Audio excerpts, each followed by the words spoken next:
તો અમારા માટે જરાય આ શોભનીય નથી। આગળ એક મોટા સમાચાર જૂનાગઢથી આવી રહ્યા છે। આપને જણાવી દઈએ કે જૂનાગઢની અંદર પેટા ચૂંટણીના મતદાનની શરૂઆત થઈ ચૂકી છે। સૌથી મોટા સમાચાર જૂનાગઢ વોર્ડ નંબર 3 માં પેટા ચૂંટણીનું મતદાન શરૂ થઈ ગયું છે, જ્યારે 18 બૂથો પર 13,919 મતદારો મતદાન કરશે। તમામ મતદાન મથકો પર ચુસ્ત પોલીસ બંદોબસ્ત। 12 વર્ષ બાદ વોર્ડ નંબર 3 માં યોજાઈ રહી છે ચૂંટણી। ભાજપ કોંગ્રેસ આપ વચ્ચે ત્રિપાંખીયો જંગ, રજાનો દિવસ નહીં હોવાથી મતદાન ધીમું થઈ રહ્યું છે। આપને જણાવી દઈએ, સીધા દ્રશ્યો ત્યાંના બતાવીએ છીએ। જૂનાગઢ વોર્ડ નંબર 3 માં પેટા ચૂંટણીની મતદાનની શરૂઆત થઈ ચૂકી છે।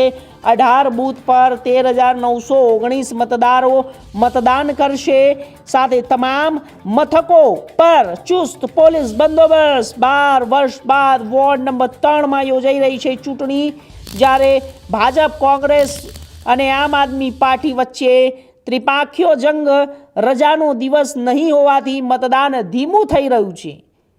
અત્યારે હાલ જે મતદારો છે તે ધીરે ધીરે આવી રહ્યા છે। કુલ જે મતદારો છે 13,919 મતદારો છે, અને જૂનાગઢ વોર્ડ નંબર 3 પેટા ચૂંટણી માટે મતદાનની શરૂઆત થઈ ચૂકી છે।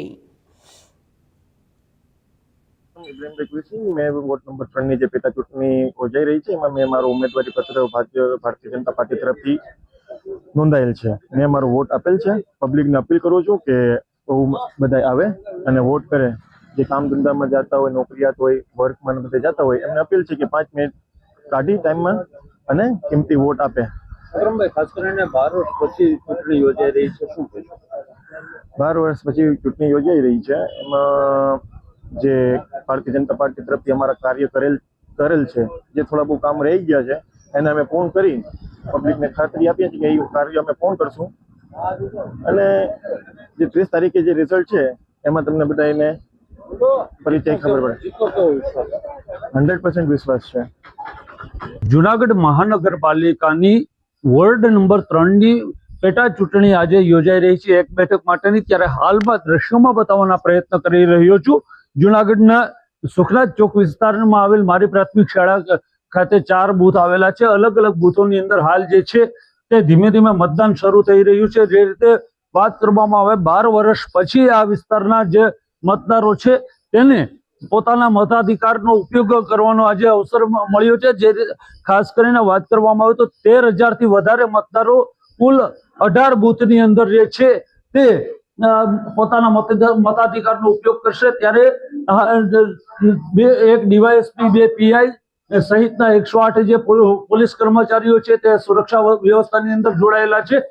આ બેઠકની અંદર આ વખતે ત્રિપાંખીયો જંગ જોવા મળી રહ્યો છે। જે રીતે ભાજપના ઉમેદવાર અકરમ કુરેશી છે, તો બીજી તરફ કોંગ્રેસના ઉમેદવાર પણ અશરફભાઈ સહિતના જે ઉમેદવારો છે, આમ આદમી પાર્ટીએ પણ આ વખતે પોતાની ઉમેદવારી નોંધાવી છે। ત્યારે સાંજના 7 વાગ્યા સુધીમાં હાલને જે ધીમી ગતિએ મતદાન થઈ રહ્યું છે, 18 બૂથો પર આ મતદાન છે તે કેવું અને કેટલું રહેશે તે પણ જોવું છે। 12 વર્ષ પછી જ્યારે આ વિસ્તારના મતદારોને પોતાનો મતાધિકારનો ઉપયોગ કરવાનો પ્રાપ્ત થયો છે, તે હવે ધીમી ગતિએ જ્યારે મતદાન ચાલી રહ્યું છે તો કેવું ચાલશે ને સાંજ સુધીમાં કેવું પરિણામ આવશે અને કોની જીત થશે તે આગામી 30 તારીખે નક્કી થશે। ભાવિક જોશી, ઇન્ડિયા ન્યૂઝ, જૂનાગઢ। આગળ વાત જૂનાગઢ